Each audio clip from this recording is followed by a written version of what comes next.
Introduction. Stock market पर न जाने कितने ही वीडियोस, पॉडकास्ट और पोस्ट्स इंटरनेट पर फैली हुई हैं, लेकिन इसके बावजूद भी ऐसे बहुत से लोग हैं जिनको स्टॉक मार्केट के बारे में नॉलेज नहीं है, और अगर है तो आधी अधूरी जानकारी है। और इसी आधी अधूरी जानकारी की वजह से लोग स्टॉक मार्केट इन्वेस्टमेंट करने से बचते हैं। अगर आप लोगों में से भी कुछ ऐसे लोग हैं जो कि स्टॉक मार्केट के बारे में इंफॉर्मेशन हासिल करना चाहते हैं, तो उन्हें ये ऑडियो बुक समरी पूरी सुननी चाहिए, क्योंकि इस ऑडियो में हम आपको स्टॉक मार्केट के बेसिक्स शेयर करने जा रहे हैं। अगर कोई इंसान ऐसा भी है जिसको स्टॉक मार्केट के बारे में नॉलेज है, तो भी उसे ये बुक समरी सुननी चाहिए, क्योंकि इस समरी में स्टॉक मार्केट के बारे में इंटरेस्ट लेने वाले हर इंसान के लिए कुछ न कुछ इन्फॉर्मेशन जरूर है। सबसे पहला सवाल जो आप सभी के माइंड में आ रहा होगा कि स्टॉक मार्केट आखिर है किस चिड़िया का नाम।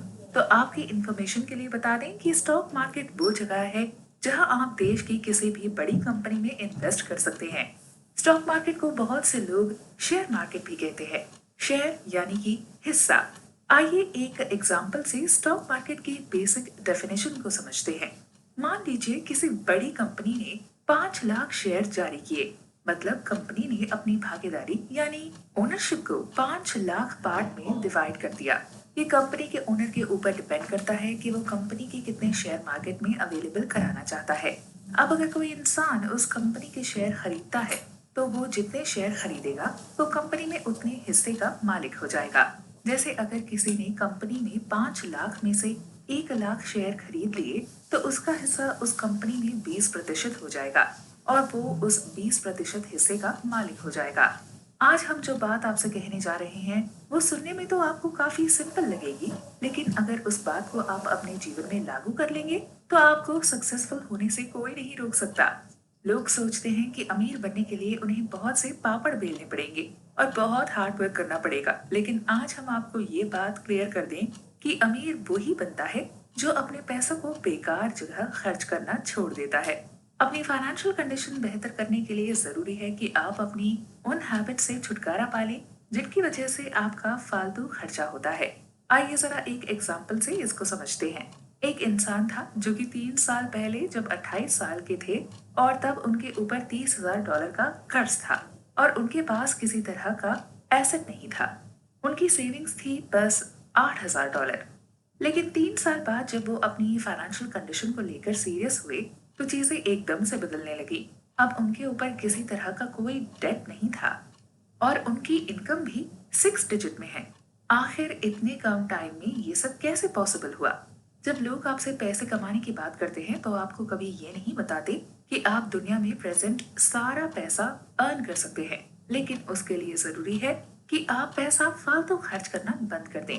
आजकल लोग सिर्फ आगे बढ़ने के बारे में सोचते हैं और इस बात पर बिल्कुल ध्यान नहीं देते कि कौन सी चीज उनको आगे बढ़ने से रोक रही है। इसलिए अगर आपको भी अपनी फाइनेंशियल कंडीशन बेटर करनी है, तो जरूरी है कि सबसे पहले आप अपने पैसे फालतू खर्च करने की आदत से दूर हो जाएं। जरा सोचिए, जब आप किसी कंपनी में या फिर किसी स्टॉक में इन्वेस्टमेंट करते हैं तो उसका क्या मतलब होता है?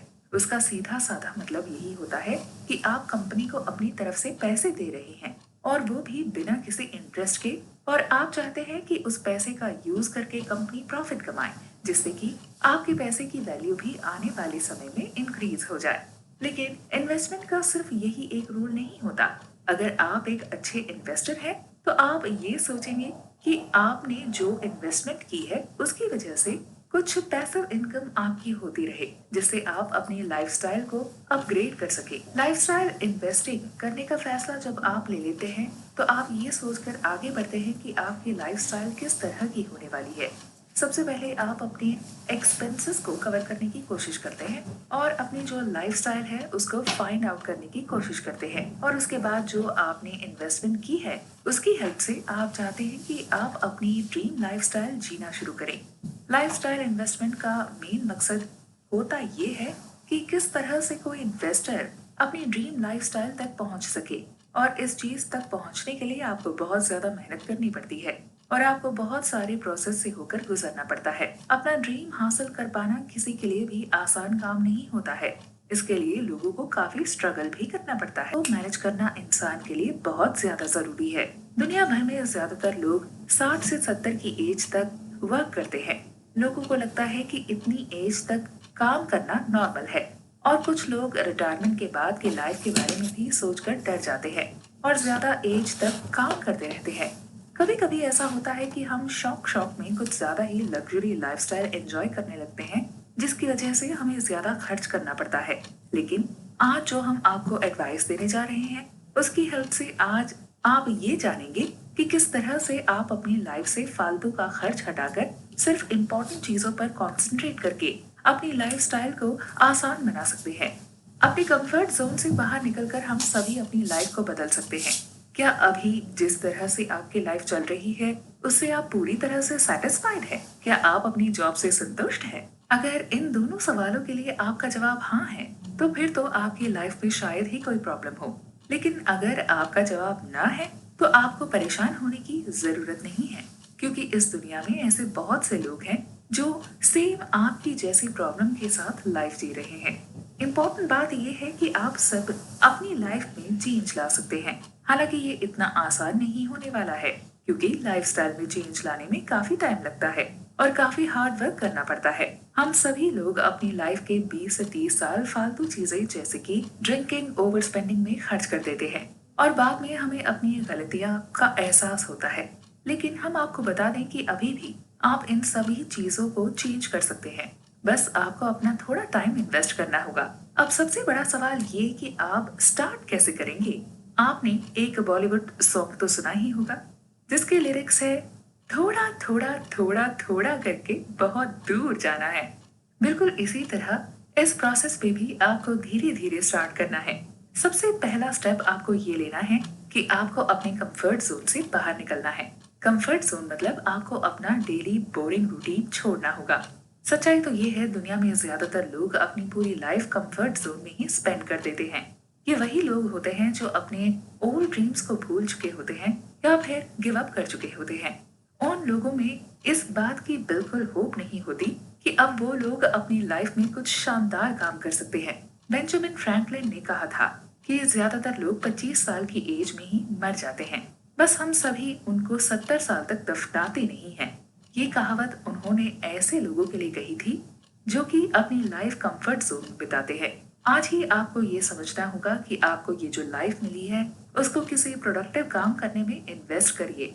अगर आप एक ड्रीम लाइफस्टाइल एंजॉय करना चाहते हैं, तो उसके लिए बहुत ज्यादा जरूरी है कि आपकी लाइफ में ऐसे बहुत कम मोमेंट हो जब आपको दर्द का एहसास हो। ऐसा इसलिए क्योंकि बहुत बार होता है कि लोगों के जीवन में सिर्फ दर्द भरे होते हैं। उन्हें जीवन के हर मोड़ पर सिर्फ दुख ही मिलता है, और वो फिर अपनी लाइफ को अच्छी तरह से एंजॉय नहीं कर पाते। अच्छी लाइफस्टाइल का मतलब यही होता है कि आपके लाइफ में प्लेजर ज्यादा हो और दर्द कम हो। बहुत से लोग सोचते हैं कि अगर हम आज अच्छी लाइफस्टाइल एंजॉय करेंगे तो ये हमारे लिए प्रॉफिट रहेगा, लेकिन ये सोचना काफी गलत है, क्योंकि आप जब तक अपने प्रॉफिट को सैक्रिफाइस नहीं करेंगे, तब तक आपकी लाइफस्टाइल अपग्रेड नहीं होगी। बहुत से लोग अच्छी लाइफस्टाइल एंजॉय करने के चक्कर में अपनी फाइनेंशियल फ्रीडम खो देते हैं। एक लाइफस्टाइल इन्वेस्टर बनने का मतलब है कि जब आपकी इनकम इंक्रीज होती है तो उसके साथ आपकी लाइफस्टाइल अपग्रेड नहीं होती है। ये आपको अच्छे से समझना चाहिए। अगर आप सोचते हैं कि आपकी इनकम बढ़ गई है तो आपको अपनी लाइफस्टाइल भी अपग्रेड करने की जरूरत है, तो ऐसा नहीं है। हर बार इनकम इंक्रीज होने पर अगर आप अपनी लाइफस्टाइल अपग्रेड करते रहेंगे, तो फिर आपके पास कभी पैसे बचेंगे ही नहीं, और फिर आपको लास्ट में फाइनेंशियल फ्रीडम नहीं मिल पाएगी। आप हमेशा पैसे के लिए परेशान रहेंगे, क्योंकि आप इनकम बढ़ने के साथ साथ अपनी लाइफस्टाइल भी अच्छी करना चाहेंगे, और उस चक्कर में आपके पैसे ज्यादा खर्च होंगे। क्या कभी आप किसी अनजान जंगल में गए हैं? अगर हाँ, तो भी ठीक है, और अगर नहीं तो फिर कोई प्रॉब्लम नहीं। दरअसल हम अनजान जंगल की बात इसलिए कर रहे हैं क्योंकि पैसे को मैनेज करना और किसी जंगल में सफर पर जाना काफी सिमिलर लगता है। जिस प्रकार जंगल में हमें बहुत सी समस्याओं का सामना करना पड़ता है, उसी प्रकार पैसे को मैनेज करने में भी हमें न जाने कितनी प्रॉब्लम्स फेस करनी पड़ सकती हैं। आज हम इस ऑडियो बुक समरी में आपको कुछ ऐसे टिप्स और ट्रिक्स बताने वाले हैं जिनकी हेल्प से आप अपने मनी गेम को स्ट्रॉन्ग कर सकते हैं। अगर आप किसी फील्ड में सक्सेसफुल होना चाहते हैं, तो उसके लिए जरूरी है कि आप उस फील्ड में पहले से सक्सेस हो चुके लोगों को फॉलो करें। और इसी वजह से दुनिया भर के बेस्ट इन्वेस्टर्स की राय जानकर इस बुक के ऑथर ने हम सभी के लिए एक अच्छी स्ट्रेटेजी तैयार करने की कोशिश की है। किसी भी व्यक्ति के लिए उसकी फाइनेंशियल जर्नी किसी माउंटेन जर्नी से कम नहीं होती, और इसलिए जरूरी है कि जिस तरह से हम सावधानी से माउंटेन क्लाइंबिंग करते हैं, उसी तरह से अपनी फाइनेंशियल जर्नी को भी काफी सावधानी से तय करें। वेल्थ एक्वायर करने के लिए हमें दो फेज से होकर गुजरना पड़ता है। पहला फेज वो जब हम अपना पैसा कहीं इन्वेस्ट करते हैं, और दूसरा फेज वो जब हम पैसा निकालते हैं। फाइनेंशियल फ्रीडम के 5 लेवल होते हैं। जिस तरह किसी पहाड़ की टॉप पर पहुंचने के लिए हमें बीच में कुछ जगह कैंप लगाकर रुकना पड़ता है, उसी तरह फाइनेंशियल फ्रीडम अचीव करने के लिए हमें 5 लेवल से होकर गुजरना पड़ता है। फर्स्ट लेवल होता है फाइनेंशियल सिक्योरिटी, सेकेंड लेवल है फाइनेंशियल वाइटैलिटी, थर्ड लेवल है फाइनेंशियल इंडिपेंडेंस, फोर्थ लेवल है फाइनेंशियल फ्रीडम, और फिर उसके बाद आप पीक पर पहुंचते हैं। एक बात आपको हमेशा याद रखनी है कि क्लैरिटी इज पावर। आपको अपने माइंड में वो नंबर क्लियर होना चाहिए जो आपको फाइनेंशियल फ्रीडम तक पहुंचा सकता है। अगर आपके माइंड में कोई क्लियर नंबर रहता है तो आप उसी के अकॉर्डिंग वर्क करते हैं। अभी आपको जो एक महीने का खर्च है उसको पहले 12 से मल्टीप्लाई करिए, और फिर उसके बाद जो रिजल्ट आए उसको 20 से मल्टीप्लाई करिए। अब जो नंबर आपके सामने आएगा, आपको उतने पैसे की नीड होने वाली है फाइनेंशियल इंडिपेंडेंस अचीव करने के लिए। एग्जाम्पल के लिए, अगर आपकी इनकम 10,000 है तो ऊपर बताए गए फॉर्मूला की हेल्प से आपको पता चलेगा कि जब आपके पास 24 लाख रुपए होंगे तब आप अपनी फाइनेंशियल इंडिपेंडेंस अचीव कर सकते हैं। ये सब आसान नहीं होने वाला, इसके लिए आपको नीड होगी एक प्रॉपर प्लान की। कम उम्र के लोग अपनी लाइफ को पूरी तरह एंजॉय करना चाहते हैं। वे दूसरे लोगों को देखकर उनकी तरह ही जीना चाहते हैं। जो दूसरे लोग खरीदते हैं वही खरीदना चाहते हैं। यंग लोग फैशन, स्टाइल, मस्ती जैसी चीजों के पीछे ज्यादा भागते हैं। हालांकि फैशन करने में और नई चीजें खरीदने में कोई बुराई नहीं है, लेकिन अगर ये सब चीजें आपको पुअर बनाती जा रही हैं, तो ये सोचने वाली बात है। एक युवा होने के नाते आपका पहला गोल अपनी लाइफ के लिए एक सॉलिड फाइनेंशियल फाउंडेशन तैयार करना है। ऐसा करने के लिए आपको पैसे सेव करने की और उसको कहाँ इन्वेस्ट करना है इसकी कला सीखनी होगी। इसके बाद आप जो चाहें वो खरीद सकते हैं, लेकिन जब तक आप अपने फ्यूचर के लिए एक सॉलिड फाइनेंशियल फाउंडेशन तैयार नहीं कर लेते, तब तक आपको इस चीज का ध्यान रखना होगा। काफी लोगों को ये लग रहा होगा कि अभी सेव करेंगे तो हमारी मौज मस्ती की लाइफ तो निकल ही जाएगी। खैर, हम ये नहीं कह रहे कि एंजॉय न करें, लेकिन आपको अपने फ्यूचर का भी ध्यान रखना चाहिए। 40 साल की एज में कंगाल होने से बेहतर है कि अभी से इस चीज पर ध्यान दिया जाए। रिस्क को कम करने की कोशिश करिए। फेलियर और सक्सेस लाइफ का हिस्सा है। आप कई बार जीतते हैं और कभी कभार आपको हार का भी सामना करना पड़ता है, लेकिन कुछ लोगों को हार से बहुत डर लगता है। वो हार का सामना नहीं करना चाहते। आपको अपनी इसी डर का सैक्रिफाइस करना पड़ेगा, तभी आप लाइफ में रिस्क ले पाएंगे और रिच बन पाएंगे। जैसा कि किसी ने कहा है कि असली जीत का मजा हार के बाद ही आता है। फेलियर को हार की तरह न देखें, बल्कि उसको ऐसे देखें कि आपने कुछ नया ट्राई किया और वो प्लान काम नहीं कर पाया। अब आपको पता है कि ये प्लान यहाँ काम नहीं करता, यानी कि आपने कुछ सीखा और ये आपके बहुत काम आएगा। आप उन लोगों से काफी बेहतर हुए जिन्होंने फेल होने के डर से कुछ ट्राई ही नहीं किया। ऐसे लोग लाइफ में कुछ नहीं सीख पाते। फेलियर हमको बहुत कुछ सिखाता है। जितनी जरूरी सक्सेस है उतना ही जरूरी फेलियर है। फेलियर सिखाता है कि कैसे हम खुद को इम्प्रूव कर सकते हैं और इसके साथ हम्बल भी रह सकते हैं। फेल होने से कभी डरे नहीं, इसके डर को पूरी तरह सैक्रिफाइस कर दें। कैलकुलेटेड रिस्क लेते रहें, लेकिन कभी भी फेलियर के डर से नई चीजों को ट्राई करना न छोड़ें। लाइफ को फियर में जीने की बजाय आप उसका सामना करें। आप डेफिनेटली एक बेटर पर्सन बनकर उभरेंगे। लाइफ में ये बहुत ज्यादा इम्पोर्टेंट है। आसान लाइफ एक मिथ है, क्योंकि लाइफ एक्चुअल में आसान नहीं होती। अगर आप ऐसा सोचते हैं कि आप बहुत आसानी से रिच बन जाएंगे और एक आसान जिंदगी जिएंगे, तो आपको बता दूं, आप बहुत गलत हैं। लाइफ को आसान बनाने के लिए आपको मेहनत करनी पड़ेगी। अगर आप अपनी यंग एज में ही ये सोचकर बैठ जाएंगे कि लाइफ आसान होती है, तो यकीन करिए आप अपनी लाइफ को उतना ही टफ बना लेंगे। फिर बुढ़ापे में जाकर केवल पछताना ही रह जाएगा। और आपकी लाइफ दुख में बीतेगी। लाइफ को थोड़ा आसान बनाने के लिए लाइफ में बहुत से मौके ऐसे आएंगे जब आपको रिस्क लेना ही पड़ेगा। रिस्क लेने के लिए आपको तैयार रहना होगा। रिस्क लेना गलत नहीं है, लेकिन अगर आप ऐसी जगह रिस्क ले रहे हैं जहां पर आपके सफल होने के चांस कम हैं, तो आप गलत कर रहे हैं। रिस्क लेने के लिए जरूरी है कि आप पहले सिचुएशन को अच्छे से समझें और जान लें, क्योंकि ऐसा करने से आपके अंदर रिस्क लेने का कॉन्फिडेंस आता है। आपको समझ में आ जाता है कि अगर आप रिस्क ले रहे हैं तो उसको टैकल कैसे करेंगे। इन्वेस्टमेंट गेम में रिस्क काफी बार इन्वॉल्व होता है। वॉरेन बफे कहते हैं कि उनके लाइफ में दो रूल हैं। पहला रूल ये कि अपना पैसा कभी गंवाना नहीं है, और दूसरा रूल ये कि आपको पहला रूल कभी भूलना भी नहीं है। ये रूल हम सभी को अपने माइंड में रखना चाहिए। इन्वेस्टमेंट की फील्ड में रिस्क कम करना आसान बात नहीं होती है। शुरुआत में आपको रिस्क लेना ही पड़ेगा, क्योंकि जब आप इन्वेस्टमेंट करना शुरू करते हैं तो आपके पास ज्यादा नॉलेज नहीं होती है, और ऐसे में आप कभी कभी गलत इन्वेस्टमेंट भी कर जाते हैं। लेकिन आपको शुरू में कभी गलत इन्वेस्टमेंट की वजह से पीछे नहीं हटना चाहिए, और ये नहीं सोचना चाहिए कि जब आपने शुरू में ही गलती कर दी तो आगे क्या करेंगे। शुरुआत में हमेशा सबसे किसी न किसी चीज में गलतियां होती ही हैं, लेकिन सही लीडर और सही व्यक्ति वही होता है जो कि अपनी उन गलतियों से सीख कर आगे बढ़ता है और फिर दोबारा उन गलतियों को नहीं दोहराता है। इन्वेस्टमेंट की फील्ड में रिस्क लेना बहुत जरूरी है, क्योंकि अगर आप रिस्क नहीं लेंगे तो आपको ज्यादा फायदा भी नहीं होगा, और अगर आपको ज्यादा फायदा नहीं होगा तो इन्वेस्टमेंट करने का कोई फायदा भी नहीं। बिना रिस्क के अगर आप सोच रहे हैं कि आप इन्वेस्टिंग अच्छे से कर पाएंगे, तो ये बहुत ज्यादा गलत सोच है। आपको ध्यान बस इस बात पर देना है कि किस तरह से आप धीरे धीरे समय के साथ अपने रिस्क को कम करते जाएं।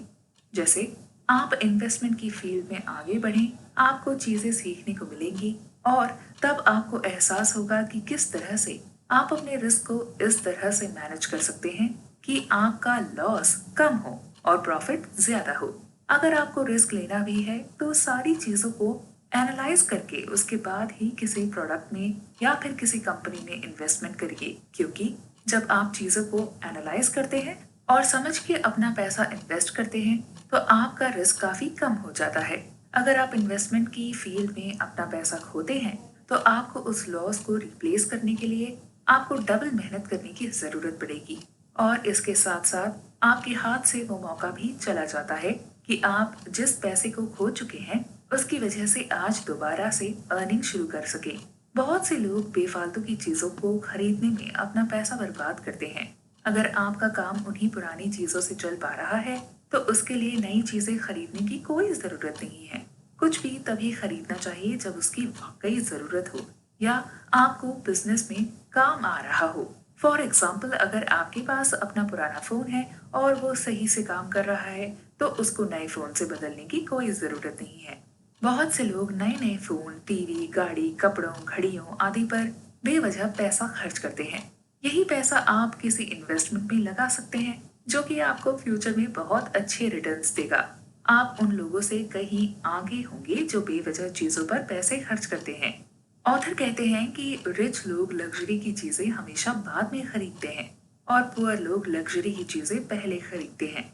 या तो आप पहले ही तरह तरह के मोबाइल फोन्स, कपड़े, गाड़ियों आदि पर पैसे खर्च कर लीजिए और बाद में एक एवरेज इंसान की तरह जिंदगी बिताइए, या फिर पहले इन चीजों को सैक्रिफाइस कर दीजिए और बाद में इन चीजों का आराम से लुत्फ उठाएं। ऐश करें और आराम की जिंदगी जिएं। सोचना आपको है। अगर आप शुरुआत के कुछ साल सैक्रिफाइस कर लेते हैं तो आप अपनी आने वाली जिंदगी बहुत अच्छे से और सुखी तरीके से बिता सकते हैं। अपनी इनकम का एक छोटा पार्ट इन्वेस्टमेंट में लगाइए और फिर जो बचता है उसके साथ मैनेज कीजिए। यही इन्वेस्टमेंट आपको आगे चलकर उन सभी चीजों से बेहतर चीजें खरीदवाएगा जो आप अभी सैक्रिफाइस कर रहे हैं। अपने रिस्क को मैनेज न कर पाने से आपको काफी नुकसान हो सकता है। इन्वेस्टमेंट की फील्ड सबसे जरूरी चीज है सस्ता खरीदें और महंगा सेल करें, यानी कि सस्ती खरीदी हुई चीज को महंगे दाम में बेच दें। एक एग्जाम्पल सुन के इस बात को समझने की कोशिश करते हैं। बात करते हैं जेसी लिवरमोरे की। जेसी लिवरमोरे का जन्म 1877 में हुआ था। जब वो 23 साल के थे तब न्यूयॉर्क जाकर उन्होंने स्टॉक ब्रोकिंग की, जॉब शुरू कर दी और पहले ही हफ्ते में उन्होंने लगभग $50,000 की कमाई की। सब कुछ ठीक ठाक चल रहा था, लेकिन कुछ ही समय में लिवरमोरे ने एक बहुत नुकसानदेह मिसकैलकुलेशन कर दी। 1901 में लिवरमोरे ने यूएस स्टील और सेंटा फी रेल रोड के हजार हजार स्टॉक शार्ट किए। शार्ट करने का मतलब होता है कि आप ये प्रेडिक्ट कर रहे हैं कि आपने जिस कंपनी के स्टॉक लिए हैं उन कंपनी के स्टॉक में गिरावट देखने को मिलेगी। अगर उस कंपनी के स्टॉक का प्राइस बढ़ता है तो आपको नुकसान उठाना पड़ेगा। लिवरमोरे के साथ ऐसा ही हुआ। लिवरमोरे के शेयर के प्राइस बढ़ गए। उनको $50,000 का नुकसान उठाना पड़ा। लेकिन लिवरमोरे यही नहीं रुके। नुकसान की भरपाई करने के बाद एक बार फिर वो न्यूयॉर्क आए और इन्वेस्टिंग शुरू की। आने वाले कुछ दशक काफी अनस्टेबल थे और कुछ इन्वेस्टर ऐसे थे जिन्होंने बहुत कमाई की और कुछ ऐसे जिनको नुकसान सहना पड़ा। 1929 में हुए क्रैश की वजह से काफी कंपनी के स्टॉक प्राइस गिरने लगे। ये लिवरमोरे के लिए सबसे अच्छा समय था।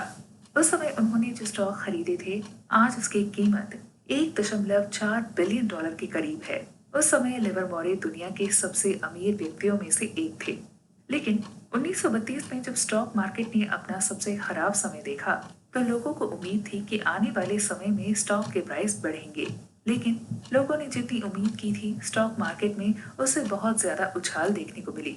डाउ जोन्स इंडस्ट्रियल एवरेज, जो कि एक इम्पोर्टेंट स्टॉक मार्केट इंडेक्स थी, उसने मात्र 42 दिन में 93% का उछाल देखा। लिवरमोरे ने अपना पैसा स्टॉक की गिरावट पर लगाया था और इसको उनका नुकसान सहना पड़ा। कुछ समय बाद उन्होंने अपना डिसीजन बदला और प्रेडिक्ट किया कि स्टॉक्स के प्राइस और बढ़ेंगे। लेकिन एक बार फिर वो गलत साबित हुए और स्टॉक्स के प्राइस बिल्कुल नहीं बढ़े। उनका इतना नुकसान हुआ कि उन्हें कुछ दिन गरीबी में बिताने पड़े। अंत में 1940 में लिवरमोरे ने सुसाइड कर लिया। अपने रिस्क को सही तरह से मैनेज न कर पाने की वजह से लिवरमोरे बैंकरप्ट हो गए। तो फिर रिस्क को मैनेज करने का सबसे जरूरी स्ट्रेटजी क्या है? रिस्क को डाइवर्सिफिकेशन की मदद से आसानी से मैनेज किया जा सकता है। अपने लिए शानदार डील्स फाइंड करने की कोशिश करिए। इन्वेस्टमेंट की फील्ड में सबसे ज्यादा जो चीज मैटर करती है वो ये है कि किस तरह से आप अपने लिए मार्केट में मौजूद सबसे अच्छी डील फाइंड आउट करते हैं। क्योंकि आजकल मार्केट में ऐसी हजारों कंपनियां मौजूद हैं जिनके स्टॉक आप खरीद सकते हैं और बाद में उनको सेल कर सकते हैं। लेकिन ऐसा तो है नहीं कि आप किसी भी कंपनी का स्टॉक खरीद लेंगे बिना उसके बारे में अच्छे से जांच किए, क्योंकि अगर आप ऐसा करेंगे तो आपको लॉस होना ही होना है। जब तक आप किसी चीज को अच्छे से समझेंगे नहीं और उसको सही से एनालाइज नहीं करेंगे, तब तक आप उसमें प्रॉफिट अर्न नहीं कर सकते हैं।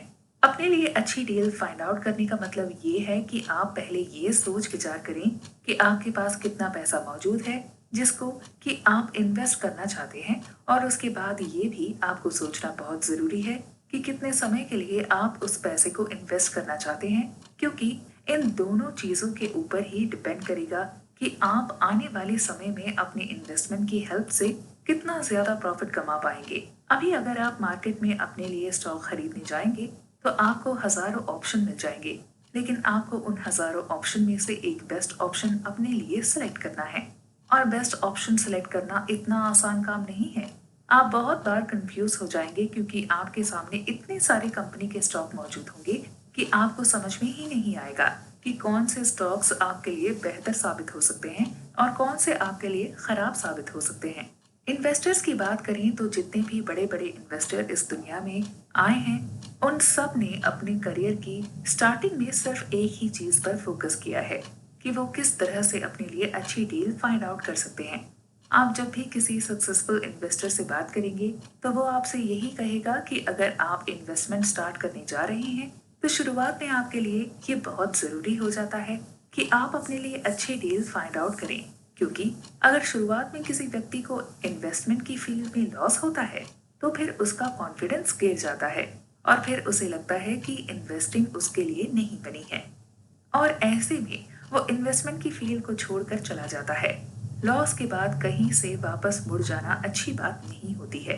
अगर आप कहीं किसी चीज में इन्वेस्ट कर रहे हैं और आपको लॉस हुआ और फिर आपने इन्वेस्टमेंट छोड़ दी, तो इसका मतलब हुआ आपने तो अपना सारा पैसा वेस्ट कर दिया। लेकिन यही वो टाइम होता है जब आपको ये सीखना होगा कि किस तरह से आप लॉस होने के बाद भी अपने उस लॉस को मैनेज करके प्रॉफिट अर्न कर सकते हैं। ये इन्वेस्टमेंट की फील्ड में सबसे बड़ी सीख होती है और जो भी इन्वेस्टमेंट करना चाहता है उससे ये जल्दी से जल्दी सीखना चाहिए। अपने थॉट्स को कंट्रोल करके आप खुद को और अपनी बिजनेस को सही रास्ते पर लेकर जा सकते हैं। लेकिन इतना सब जानने के बाद भी कभी कभी ऐसी सिचुएशन आपके सामने आ सकती है जब आपको शायद ये समझ नहीं आएगा कि अब आगे क्या करना है। एग्जाम्पल के लिए बात करते हैं विराट कोहली की। हाल फिलहाल में विराट की फॉर्म कुछ खास अच्छी नहीं है। पिछले कुछ समय से विराट कोहली टेस्ट क्रिकेट में कवर ड्राइव खेलते हुए आउट हो रहे हैं। कवर ड्राइव वही शॉट है जिसकी हेल्प से विराट ने अपने क्रिकेट करियर में हजारों रन बनाए हैं। जब भी बॉल उस एरिया में होती है तो विराट न चाहते हुए भी उसे खेलने की कोशिश करते हैं। ऐसे में उनके सामने ये प्रॉब्लम आ गई है कि क्या करना है। कभी कभी हमारे सामने ऐसी सिचुएशन आ जाती है जहाँ पर हमें परमानेंट सोल्यूशन नहीं मिलता है। ऐसी सिचुएशन में जरूरी है कि आप फ्लो के साथ चलें। इसी को पॉलिरिटी कहते हैं। इसका मतलब है अनसॉल्व प्रॉब्लम। सुनकर शायद आप सोच रहे होंगे कि ये कैसा सोल्यूशन है कि किसी प्रॉब्लम को सॉल्व ना किया जाए। जब हमारे पास ऐसी कोई प्रॉब्लम होती है जिसके दो सिमिलर सोल्यूशन होते हैं तो हम कंफ्यूज हो जाते हैं और डिसाइड नहीं कर पाते कि हमें क्या करना चाहिए। ऐसे में लोग काफी स्ट्रेस लेने लगते हैं ये सोचकर कि दोनों में से सही कौन सा सोल्यूशन है। ऐसे में या तो दोनों ही चीजें गलत होती हैं या फिर दोनों ही चीजें सही होती हैं। ऐसा कभी नहीं होता कि सिर्फ एक ही सोल्यूशन ठीक हो। एक अच्छा लीडर वही होता है जो ऐसी सिचुएशन को अच्छे से डील कर पाता है। ऐसे में आपको ये करना होता है कि आप सिचुएशन के अकॉर्डिंग अपने सोल्यूशन को डिसाइड करें। जब जरूरत हो पहला सोल्यूशन अपनाएं और जब नीड हो तो दूसरा वाला चूज करें। एग्जाम्पल के लिए बात करते हैं एक सिचुएशन की। जब भी आप कभी अपनी कंपनी या बिजनेस में वर्कर्स को ऐड करने के बारे में सोचेंगे तो इसका कभी आपको एक सोल्यूशन नहीं मिलेगा। अगर आप ज्यादा वर्कर रख लेंगे तो पेमेंट करने में प्रॉब्लम आएगी और कम रखेंगे तो वर्क टाइम पर कंप्लीट करने में प्रॉब्लम होगी। ऐसे में आपको सिचुएशन के अकॉर्डिंग अपने डिसीजन लेने होंगे। अब आप सोच रहे होंगे कि ये पोलैरिटी वाली कंडीशन का पता कैसे लगेगा। पोलैरिटी वाली कंडीशन मतलब जब आप दो सोल्यूशन के बीच फंस जाएं। ऐसी कंडीशन को पहचानने के लिए जरूरी है कि आप अपने थॉट्स पर नजर रखें। जब आप किसी चीज को लेकर ज्यादा सोचते हैं तो लाजमी है कि उस चीज को लेकर आपके माइंड में दो थॉट हैं। ऐसी सिचुएशन से बचने के लिए आप कुछ चीजें ट्राई कर सकते हैं। सुबह सुबह सबसे पहले एक पेज पर अपने थॉट्स को लिखिए और फिर उसके बारे में ऑब्जेक्टिव में सोचिए। सोचिए कि उस थॉट से रिलेटेड फैक्ट्स क्या हैं, आपकी फीलिंग्स क्या रही हैं, क्या उससे रिलेटेड आपके माइंड में दो चीजें हैं। ये एक प्रोसेस होता है जिसकी हेल्प से आप किसी तरह की सिचुएशन को टैकल कर सकते हैं। इस तरह से आप अपने लिए शानदार डील्स फाइंड कर सकते हैं।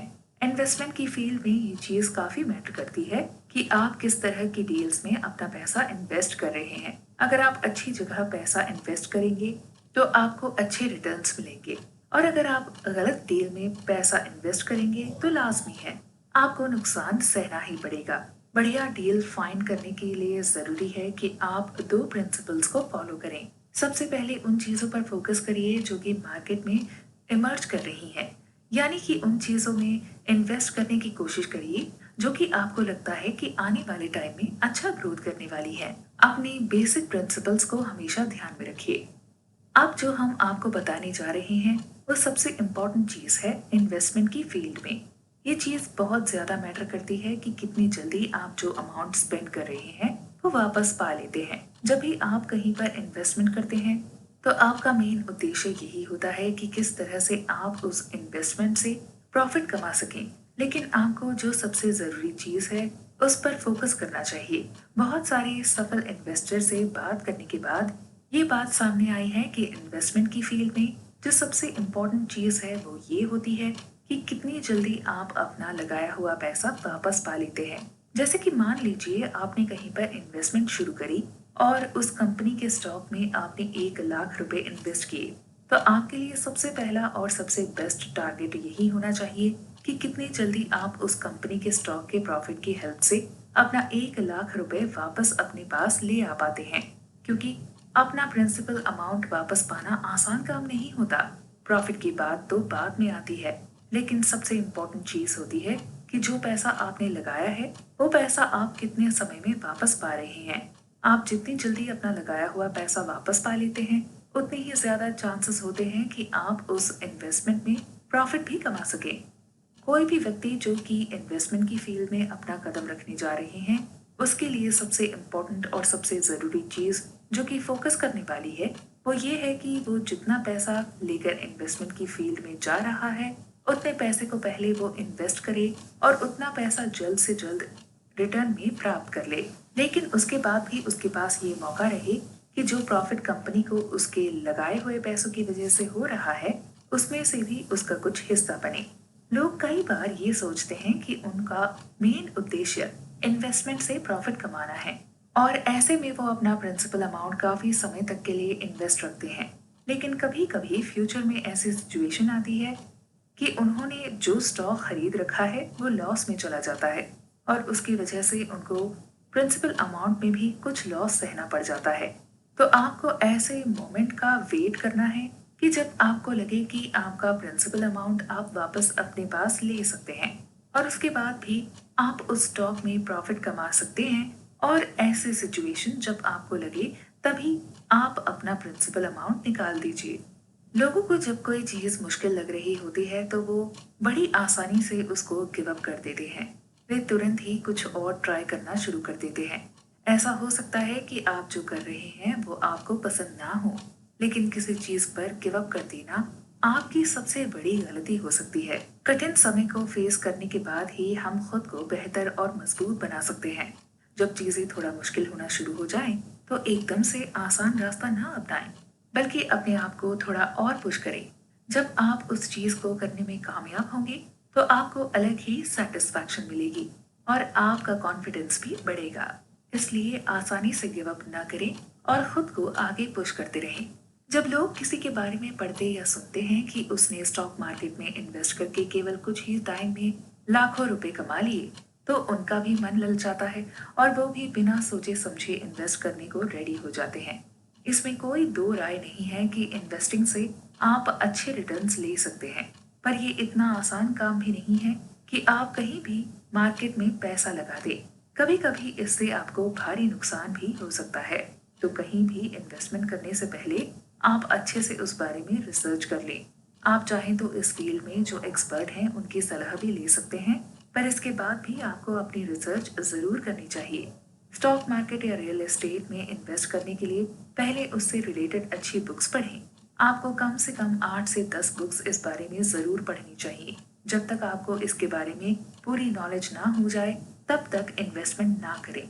ऐसा करने से आप अपने काफी पैसे बचा सकते हैं और जल्दी ही अच्छे रिटर्न्स आपको देखने को मिलेंगे। अगर आपको लाइफ में फाइनेंशियल फ्रीडम अचीव करनी है तो इसके लिए आपको आज ही एक बड़ा डिसीजन लेना होगा। आपको ये डिसाइड करना होगा कि आप सिर्फ एक कंज्यूमर नहीं रहेंगे। कंज्यूमर जैसा माइंडसेट रखने वाला व्यक्ति कभी भी लाइफ में फाइनेंशियल फ्रीडम अचीव नहीं कर सकता है। इसलिए जरूरी है कि आप इन्वेस्टर बने, खुद के ओनर बने। अब हम आपको बताते हैं कि किन 5 तरीकों की हेल्प से आप जल्दी फाइनेंशियल फ्रीडम अचीव कर सकते हैं। सबसे पहली एडवाइस, सेव मोर। अब आप सोच रहे होंगे कि इसमें नया क्या है। हर वो इंसान जिससे आप फाइनेंस से रिलेटेड बात करते हैं वो यही एडवाइस देता है कि जितना ज्यादा से ज्यादा हो सके सेव करिए। आप बिल्कुल सही सोच रहे हैं। दरअसल अगर आपको फाइनेंशियल फ्रीडम अचीव करनी है तो उसके लिए जरूरी है कि आप सबसे पहले खुद को पे करना स्टार्ट करें। बात ये नहीं है कि आप कितना अर्न कर रहे हैं, बात ये है कि आप कितना सेव कर पा रहे हैं। ऑथर टोनी रॉबिन्स के अकॉर्डिंग पैसे सेव करने का सबसे अच्छा तरीका यही है कि जब आपको पैसे की नीड हो तो पैसे आपके सामने ना हो। जब भी आपकी अर्निंग में कोई इंक्रीमेंट हो तो सबसे पहले उसमें से कुछ सेव करने के बारे में सोचें। हम सभी लोगों का माइंडसेट अलग होता है। जब भी हमें कहीं से बोनस या फिर इंक्रीमेंट मिलता है तो हम उसे तुरंत खर्च कर देते हैं। दूसरी एडवाइस ये है कि अर्न मोर यानी कि ज्यादा कमाएं। सेव करने के बारे में तो हमने आपको बता दिया, लेकिन एक फैक्ट ये भी है कि सेविंग्स एक लिमिट तक ही हो सकती है, लेकिन अर्निंग की कोई लिमिट नहीं होती। ज्यादा अर्न करने का सीक्रेट यही है कि आप दूसरों के लिए उनसे ज्यादा काम करें। आपको कभी भी इस बात के लिए पेमेंट नहीं मिलती कि आप कितना टाइम इन्वेस्ट करते हैं, बल्कि इस बात के लिए मिलती है कि आप कितना कंट्रीब्यूट कर रहे हैं। तीसरी एडवाइस है रिड्यूस फीस एंड टैक्सेज। जिस तरह से पहाड़ पर चढ़ते टाइम अगर हमारे पास ज्यादा सामान या फिर बड़ा बैग होता है तो हमें प्रॉब्लम होती है, उसी तरह फाइनेंशियल फ्रीडम अचीव करने के लिए भी ज्यादा फीस और टैक्स हमारे लिए बर्डन बन सकता है। आपको लगता है कि छोटी छोटी चीजें ज्यादा डिफरेंस क्रिएट नहीं करेंगी, लेकिन अगर आप लॉन्ग टर्म में देखेंगे तो आपको पता चलेगा कि छोटी सी चीज भी काफी बड़ा इम्पैक्ट क्रिएट कर जाती है। फीस कम करने के लिए उन प्रोडक्ट्स में इन्वेस्ट करिए जो कि पैसिव वे में मैनेज किए जाते हैं। टैक्स हार्वेस्टिंग जैसी चीजों का यूज करके आप टैक्स में भी कमी ला सकते हैं और पैसे सेव कर सकते हैं। चौथी एडवाइस है कि गेट बेटर रिटर्न्स। ऑथर ने जिन जिन इन्वेस्टर से बात की उन सब ने अपनी इन्वेस्टमेंट के दौरान 4 प्रिंसिपल्स को फॉलो किया था। फर्स्ट प्रिंसिपल है डोंट लूज, यानी कि कोशिश करें कि इन्वेस्टमेंट ऐसी जगह करें जहां पर आपको पैसे लूज करने के चांसेस बहुत कम हों। दूसरा प्रिंसिपल है risk little to make a lot, मतलब कि अगर आपको लगता है कि थोड़ा बहुत रिस्क लेकर आप ज्यादा रिटर्न प्राप्त कर सकते हैं तो आपको ऐसा रिस्क ले लेना चाहिए। तीसरा प्रिंसिपल है डाइवर्सिफाई, यानी कि आप अलग अलग जगह पर इन्वेस्ट करें। सिर्फ एक जगह इन्वेस्टमेंट से आपको कभी नुकसान भी हो सकता है। और लास्ट है नेवर स्टॉप लर्निंग। कभी भी लर्निंग का प्रोसेस नहीं रुकना चाहिए। आप जितना ज्यादा नई चीजें लर्न करेंगे आपके लिए बेटर रिटर्न पाना उतना ही आसान होता जाएगा। लास्ट और सबसे इम्पोर्टेंट एडवाइस ये है कि अपनी लाइफ और लाइफस्टाइल में चेंज लेकर आइए। अगर आपको फाइनेंशियल फ्रीडम अचीव करना है तो जरूरी है कि आप अपने गोल के अकॉर्डिंग अपनी लाइफस्टाइल में चेंज लेके आए। जरूरी नहीं है कि आप दूसरों को देखकर उनकी बराबरी करने की कोशिश करें। आपको अपने गोल्स क्लियर होने चाहिए और उन्हीं के अकॉर्डिंग आपको काम भी करना चाहिए। आपकी सबसे इम्पोर्टेंट इन्वेस्टमेंट सबसे बड़ी इन्वेस्टमेंट नहीं होती, बल्कि सबसे पहली इन्वेस्टमेंट सबसे इम्पोर्टेंट होती है।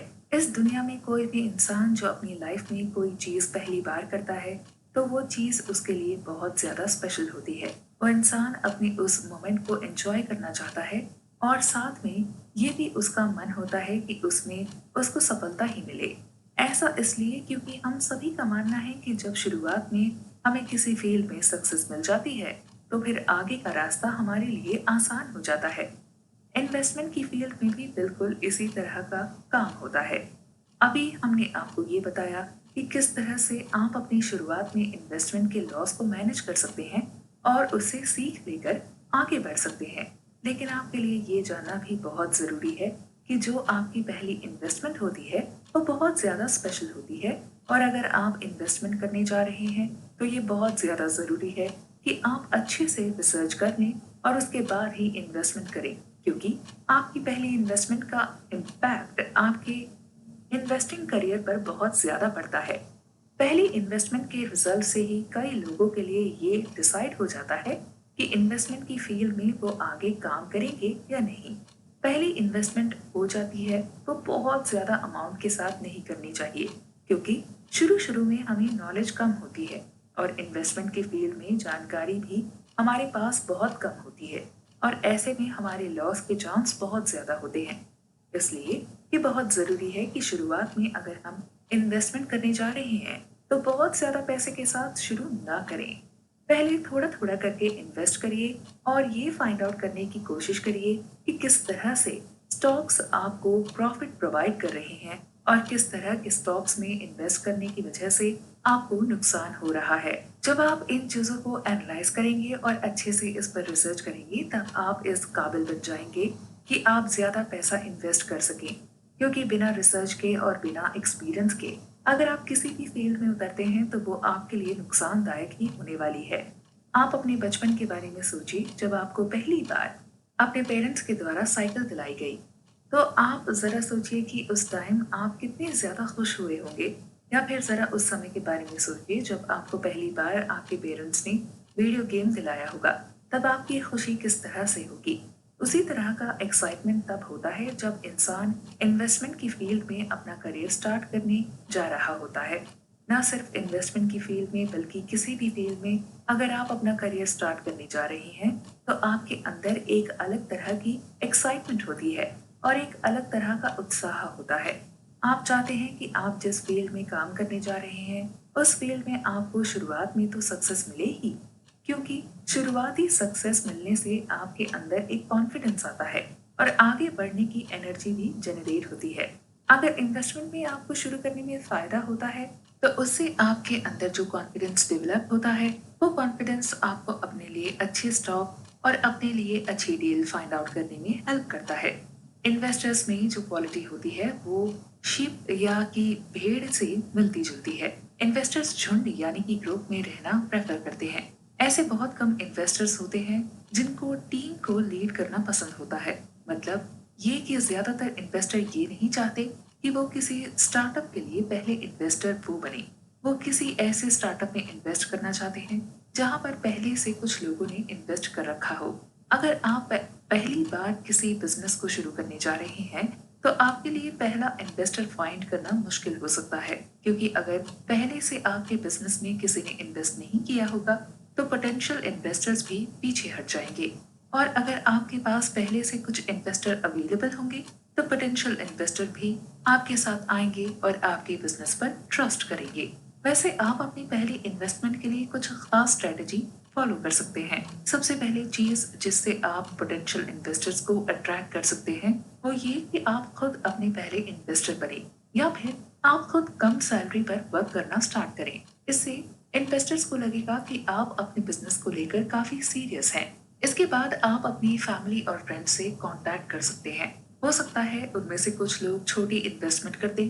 उनसे इन्वेस्टमेंट करवाने से पहले उनको रिस्क के बारे में जरूर बता दें, जिससे आपके रिलेशनशिप पर कोई इफेक्ट ना हो।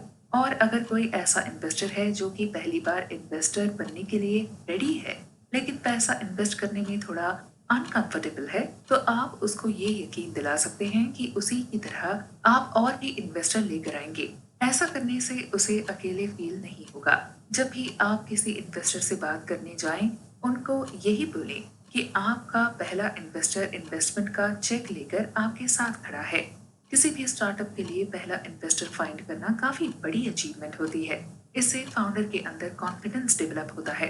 एक बात आपको हमेशा ध्यान में रखनी है कि आप चीजों को जितना ज्यादा कॉम्प्लेक्स बनाएंगे आपको बाद में उतनी ही ज्यादा प्रॉब्लम्स होगी। आपको पता होना चाहिए कि जब तक आप चीजों को सही तरह से एग्जीक्यूट नहीं करेंगे तब तक आपको नॉलेज नहीं मिलेगी और अगर चीजें कॉम्प्लेक्स रहेंगी तो उसको एग्जीक्यूट करने में प्रॉब्लम आएगी। इसके लिए जरूरी है कि हर इन्वेस्टर के पोर्टफोलियो में एक ऐसा एसेट लोकेशन हो जो कि समझने में आसान हो और उसको इम्प्लीमेंट करने में भी कोई प्रॉब्लम ना आए। दुनिया के एक महान इन्वेस्टर रे डालियो ने एक ऑल सीजन नाम का पोर्टफोलियो रेडी किया है जिसकी हेल्प से कोई भी इन्वेस्टर खुद को सेफ फील कर सकता है। ये पोर्टफोलियो न सिर्फ इन्वेस्टर को किसी भी तरह के इकोनॉमिक माहौल में प्रोटेक्ट करता है बल्कि खुद की गलतियों से भी बचाता है। साल 1984 से 2013 के बीच में इस पोर्टफोलियो का टेस्ट भी किया गया था तो उनको कुछ रिजल्ट मिले। इस टेस्ट के अकॉर्डिंग जिन लोगों ने इस पोर्टफोलियो का यूज किया उनको किसी भी एक साल के दौरान ज्यादा से ज्यादा सिर्फ 3% का लॉस सहना पड़ा था। तो अगर सिर्फ इतना लॉस किसी इंसान को हो रहा है तो ऐसे पोर्टफोलियो का यूज करना कोई खराब बात नहीं है। अब आप सोच रहे होंगे कि आखिर ये काम किस तरह से करता है।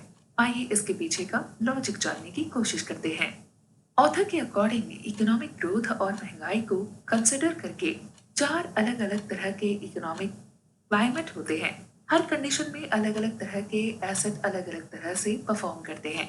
अगर हम अपने टोटल एसेट को चार पार्ट में डिवाइड करके इन चार क्लाइमेट के अकॉर्डिंग इन्वेस्ट करते हैं तो हमें इस बात का डर नहीं रहेगा कि फ्यूचर में क्या होगा, क्योंकि हमने सभी कंडीशन को ध्यान में रखकर अपने एसेट को डिफरेंट क्लाइमेट में इन्वेस्ट करा हुआ है। इसको अचीव करने के लिए रे डालियो के अकॉर्डिंग आपके 100% एसेट में 40% लॉन्ग टर्म बॉन्ड होना चाहिए, 30% स्टॉक्स, 15% इंटरमीडिएट बॉन्ड्स, 7.5% गोल्ड और 7.5% कमोडिटी होनी चाहिए। अगर आप रे डालियो के द्वारा बताए गए इस पोर्टफोलियो को फॉलो करके इन्वेस्टमेंट करेंगे तो फाइनेंशियल फ्रीडम अचीव करने में आपको काफी आसानी हो सकती है। अगर आप अच्छा इन्वेस्टर बनना चाहते हैं तो आपको अपने एक्सपेंसेस पर ध्यान देना होगा। फाइनेंशियल इंडिपेंडेंट होने के पीछे एक सिंपल फॉर्मूला है और वो ये कि आपको बस अपने एक्सपेंसेस को कम करना है। अब उसके लिए सबसे इम्पोर्टेंट है अपने फाइनेंस यानी कि खर्च को अलग अलग तरह से ब्रेक करना। सबसे पहला स्टेप आपको ये लेना है कि आपको देखना है कि आपका पैसा खर्च कहाँ हो रहा है और आप कितनी सेविंग कर पा रहे हैं। उसके बाद आपको उसके अकॉर्डिंग एडजस्ट करना होगा। इस ऑडियो बुक समरी का मेन गोल यही है कि किस तरह से आपको अपनी इनकम का 50 से 70% सेव करने का तरीका बताया जाए और फिर उस सेविंग को इन्वेस्ट करना है। और अगर आपको ये मुश्किल लग रहा है तो इसका एक आसान तरीका भी है कि आप अपनी स्पेंडिंग को कम करें और अपनी इनकम में से जितना ज्यादा हो सके सेव करें। एग्जाम्पल के लिए बात करते हैं ऑथर एक व्यक्ति की और उनकी वाइफ की। जब उन दोनों ने ये डिसीजन लिया कि वो सेविंग्स की हेल्प से फाइनेंशियल इंडिपेंडेंट होना चाहते हैं तो सबसे पहले उन्होंने 1 साल तक कहीं बाहर ट्रैवल करना अवॉइड किया। उसके बाद उन्होंने सोचा कि उन्हें किसी ऐसी जगह शिफ्ट होना चाहिए जहां उनका खर्चा कम हो। और फिर काफी रिसर्च के बाद उन्होंने एक ऐसी जगह ढूंढी जहां पर हर चीज सस्ती थी। उसके बाद उनको लगा कि ट्रांसपोर्ट खर्च भी बहुत है, उसको भी एडजस्ट करना होगा। इसको कम करने के लिए हस्बैंड ने साइकिल से ऑफिस जाना शुरू कर दिया था, जिसकी वजह से उनको बस एक ही कार की नीड रहती थी। फिर उन दोनों ने ये सोचा कि ऐसी कौन सी कार है जो उनको सस्ती पड़ेगी और जिसका खर्च वो अफोर्ड कर सकते हैं। हालांकि कम खर्च वाली कार के लिए कपल को काफी रिसर्च करनी पड़ी और लास्ट में उन्होंने एक यूज्ड होंडा कार खरीद ली। अब वो दोनों सेविंग करने के लिए पूरी तरह रेडी थे। जब उन दोनों ने इस स्ट्रैटेजी को फॉलो करना शुरू किया था तब इन्वेस्टिंग फील्ड उनके लिए नई थी और उनको लगा कि पूरी सेविंग सिर्फ स्टॉक मार्केट में इन्वेस्ट करना सही नहीं होगा। इसलिए उन्होंने अपनी इन्वेस्टमेंट को 3 पार्ट में डिवाइड कर दिया। Low cost index funds, real estate और entrepreneur project. Low cost index fund की हेल्प से आप अलग तरीके का अल्गोरिदम यूज करके स्टॉक्स खरीद सकते हैं। वॉरेन बफे जैसे दुनिया के सबसे बड़े इन्वेस्टर का भी यही मानना है कि स्टॉक सबसे ज्यादा प्रॉफिटेबल इन्वेस्टमेंट होती है। और अगर आप मार्केट के उतार चढ़ाव से नर्वस हो जाते हैं तो आप अपने सेविंग गोल को एडजस्ट करके सिर्फ उतना ही इन्वेस्ट करें जितने आप कंफर्टेबल फील करें। एक सर्वे में ये पाया गया कि 69% लोग जिनकी उम्र 18 से 29 साल थी उनके पास कोई रिटायरमेंट सेविंग नहीं थी। भले ही आपको लगता हो कि आपका रिटायरमेंट अभी काफी दूर है, लेकिन आपको जल्द से जल्द अपने रिटायरमेंट के लिए सेविंग शुरू कर देनी चाहिए।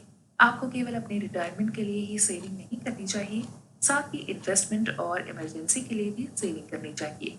आपको अंदाजा भी नहीं होगा कि आपके बुरे वक्त में ये सेविंग्स कितना काम आ सकती हैं। जो लोग सेविंग नहीं करते हैं बुरा वक्त आने पर वे लोग अपनी कीमती चीजों से भी हाथ धो बैठते हैं।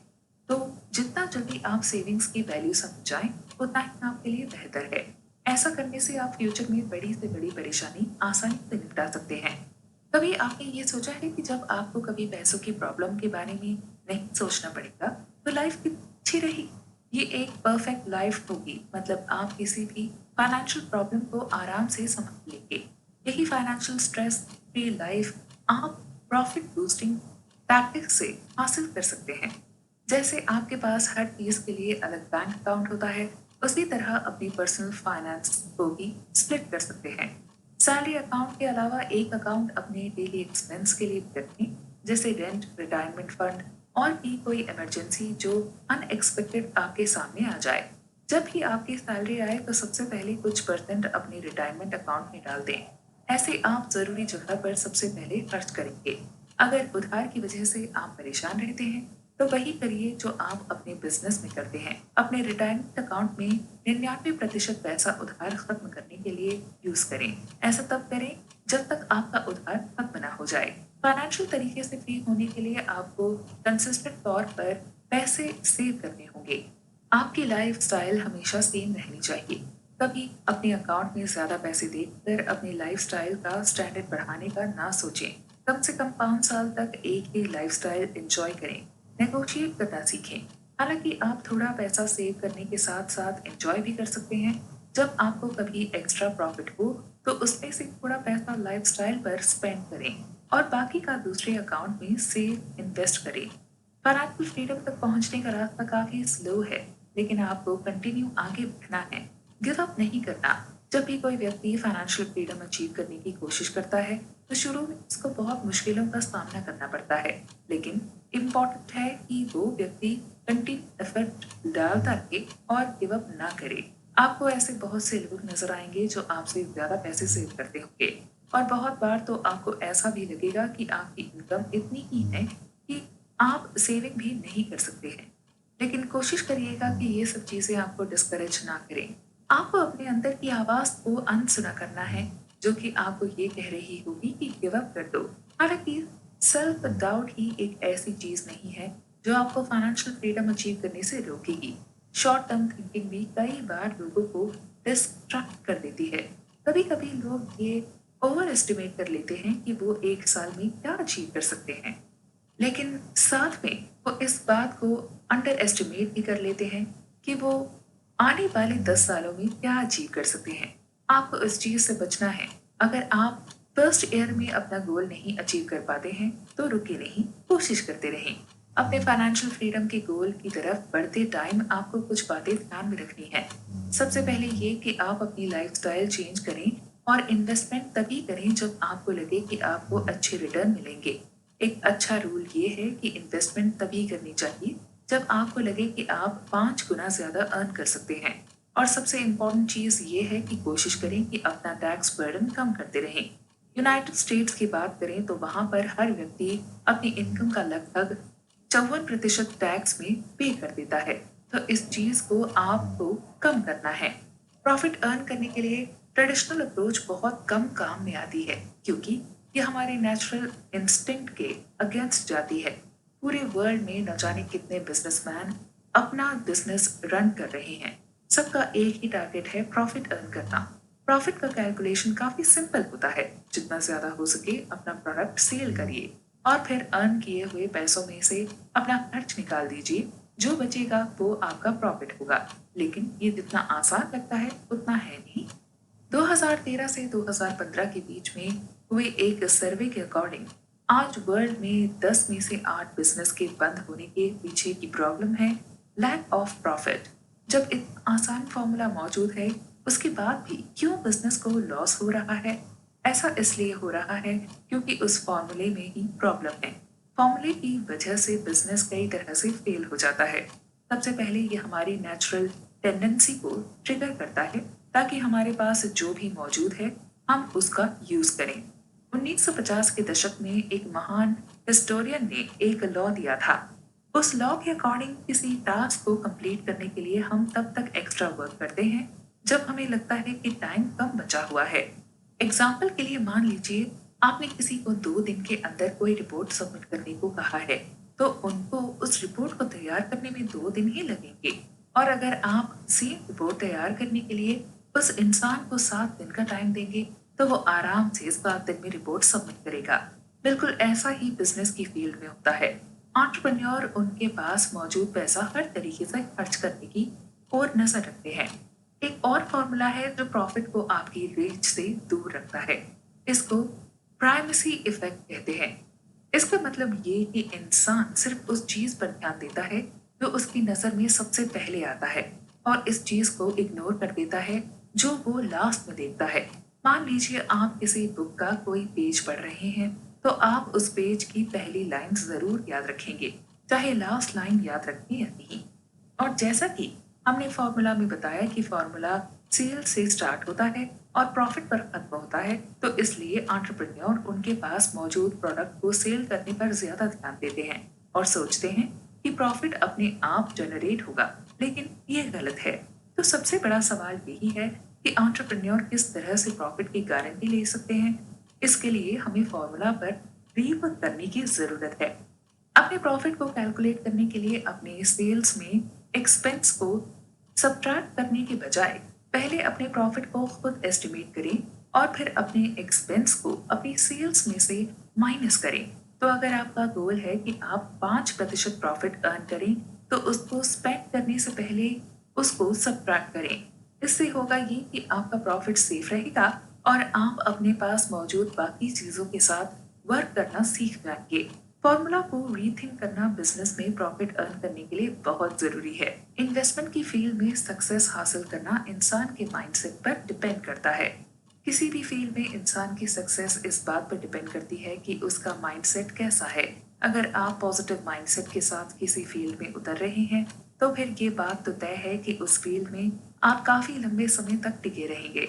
अच्छा माइंडसेट होने का मतलब ये है कि अगर आपके सामने कोई समस्या भी आती है तो आप उसका डटकर सामना करेंगे और उस समस्या से निकलने के लिए तरह तरह के रास्ते फाइंड आउट करने की कोशिश करेंगे। एक स्ट्रॉन्ग माइंड सेट होना बहुत ज्यादा जरूरी है, न सिर्फ इन्वेस्टमेंट की फील्ड में बल्कि किसी भी फील्ड में स्ट्रॉन्ग माइंडसेट ही आपकी सफलता का कारण बनेगा।